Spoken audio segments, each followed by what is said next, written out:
Shahid rain साहब, ये जो दहशत गर्दी का जिन है ना, या ये जो हिंदुस्तान का घमाश्ता एलिमेंट जो पाकिस्तान को डिस्टेबलाइज करने के लिए कर रहा है, खा वो अफगानिस्तान से कर रहा है, वो जिधर से मर्जी कर रहा है, मुझे उससे गर्ज नहीं है।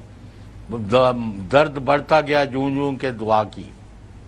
तो अब आप 1 2 3 4 करके हमें बताएं कि गुलाम हुसैन, अशफाक सती, खावर गुमन, हसन अयूब और शाहिद रिंद, ये सारे और बाकी जो थोड़ी पाकिस्तानी दुनिया है, वो क्या क्या करें कि हम इनको कुचलें, पाकिस्तान को अमन का गहवारा बनाएं, पाकिस्तान के अंदर लोगों को गुर्बत से निजात दिलाएं, लोगों के लिए एक ऐसी सोसाइटी बने कि पाकिस्तानी बाहर भागने की बजाय दुनिया इधर अपने बस्ते और बिस्तरे चुक के पहुंचे। As of this moment we are dissatisfied.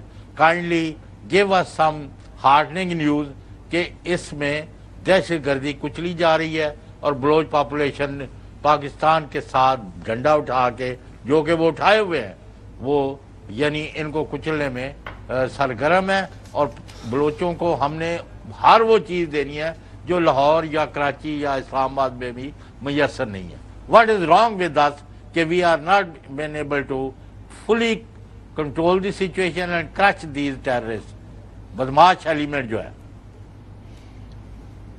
तो साहब आपका बहुत बहुत शुक्रिया। आपने जो पॉइंट्स उठाए वो सारे अपनी जगह पे इम्पोर्टेंट है। चौधरी साहब सिर्फ आपके चंद मिनट इस बात पे लूंगा कि जिस सूबे को 2 दहाइयों से दहशतगर्दी का सामना हो, उस सूबे की किसी सियासी हुकूमत ने इस दहशतगर्दी के खिलाफ जंग को लीड ही ना किया हो, तो हम ये तसव्वुर करते हैं कि ये दहशतगर्दी खत्म हो जाएगी।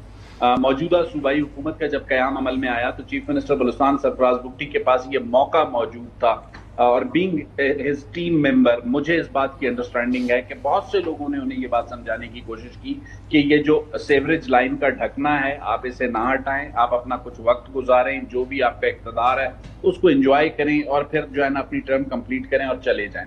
लेकिन ही डिसाइडेड कि इस सेवरेज लाइन के ढकने को हमने हटाना है और इस सेवरेज लाइन को हमने साफ करना है। जब आप एक गंद का ढकना हटाते हैं तो उससे बदबू आती है। चौधरी साहब ये आपको भी पता है, मुझे भी पता है। इस वक्त आज जब मैं आपसे बात कर रहा हूं, इसी सूबे में आज से चंद साल पहले चले जाएं, चाहे वो सूबाई हुकूमतें हों या वफाकी हुकूमतें हों, लाशें रख के लोग धरना दिए बैठे होते थे, उनसे कोई एंगेज करने को तैयार नहीं होता था। आज जब पुलिस के 9 जवान शहीद हुए तो इस वक्त सूबे का चीफ एग्जीक्यूटिव क्वेटा के ठंडे कमरे में नहीं बैठा, बल्कि वो ज़ियारत में मौजूद है और खुद इस वक्त लॉ एंड ऑर्डर की मीटिंग को प्रिजाइड कर रहा है। उसके साथ उनकी पूरी टीम वहां पर मौजूद है।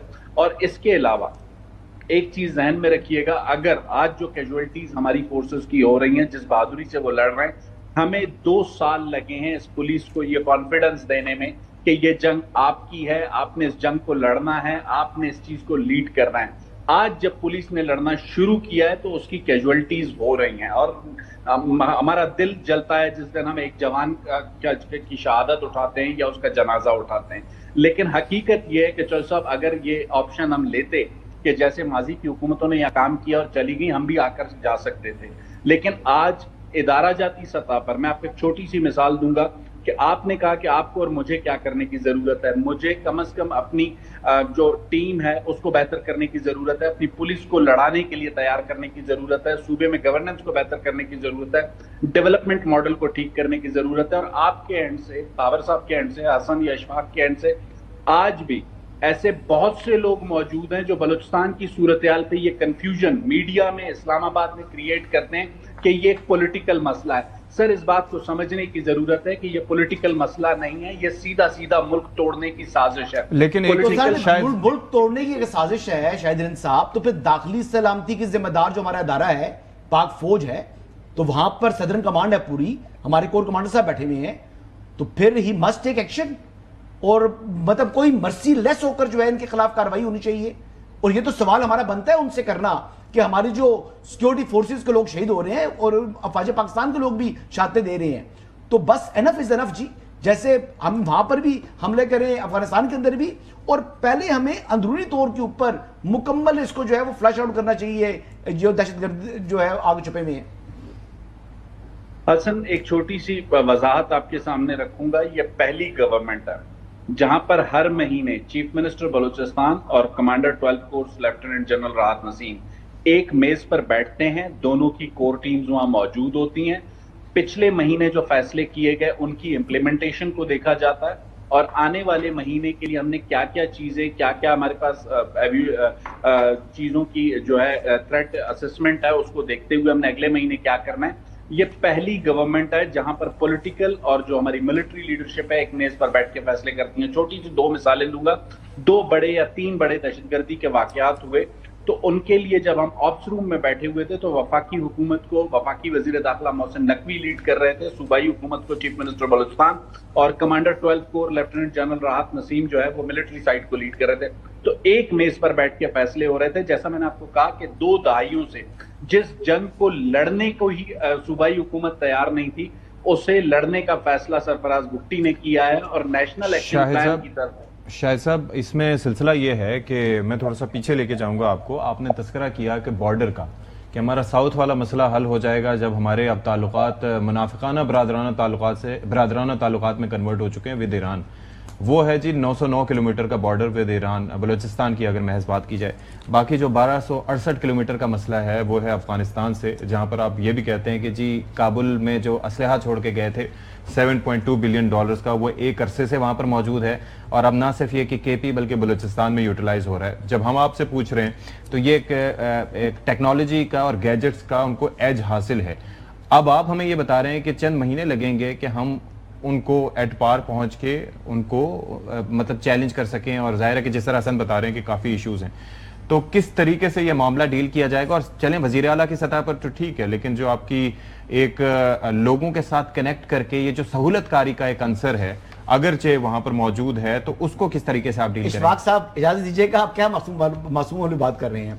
चीफ मिनिस्टर के अपने भाई पर 2 मरतबा हमला हुआ है, मीर आफ्ताब भुट्टी पर, अभी इस हफ्ते में भी और 2-3 माह पहले भी। और मतलब मुसल्ला वो रॉकेट लॉन्चर के साथ लेस होकर बड़ा हैवी एम्यूनिशन, कशिकोफे वगैरह नहीं जी, हैवी एम्यूनिशन के साथ उन्होंने अटैक किया उनके ऊपर 2 मरतबा। जी शाहिद साहब। इशफाक, जो हसन ने रेफरेंस दिया जिस वाकयात का, उन वाकयात में मीर आफ्ताब भुट्टी पर जब हमले हुए तो उन्होंने उनको रिस्पॉन्ड भी किया, उन दहशतगर्दों को, और उस इलाके से भागने पर भी मजबूर किया।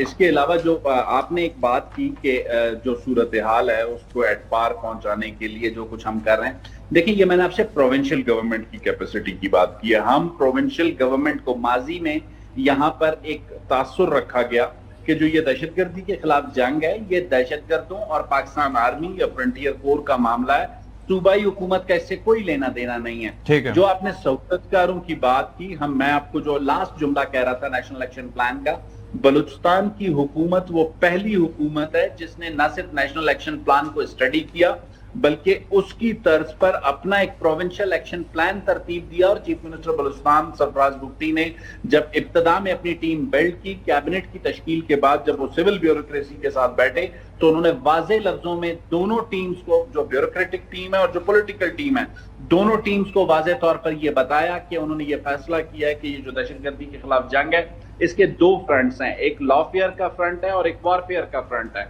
लॉफेयर का जो फ्रंट है उसको पॉलिटिकल गवर्नमेंट लीड करेगी और जो वॉरफेयर का फ्रंट है उसको सिक्योरिटी फोर्सेस लीड करेंगी। आज इस वक्त जब मैं आपसे बात कर रहा हूं, सूबे में चीफ मिनिस्टर बलूचिस्तान का जो आबाई इलाका है बेकड़, जो अपर डेरा बुक्टी का इलाका इससे पहले था, अभी वहां पे एक नया डिस्ट्रिक्ट फॉर्म हुआ है, उसके एसपी की तैनाती चीफ मिनिस्टर की मर्जी से नहीं बल्कि आईजी पुलिस ने मेरिट पर की है। और इसी तरीके से हालिया दिनों में, क्योंकि जब तक हम पॉलिटिकल इन्फ्लुएंस को फोर्सेस के अपॉइंटमेंट में एक 0 टॉलरेंस नहीं दिखाएंगे, तब तक ये मामला सॉर्ट चले, मेरिट के फैसले नहीं हो सकेंगे। Let's hope for the best जी। हालात संगीन हैं, हालत जंग में शायद ने खुद कहा, लेकिन लोग एक्सपेक्ट करते हैं कि चीज़ें बेहतर हों और इसके अंदर सबको मिलकर काम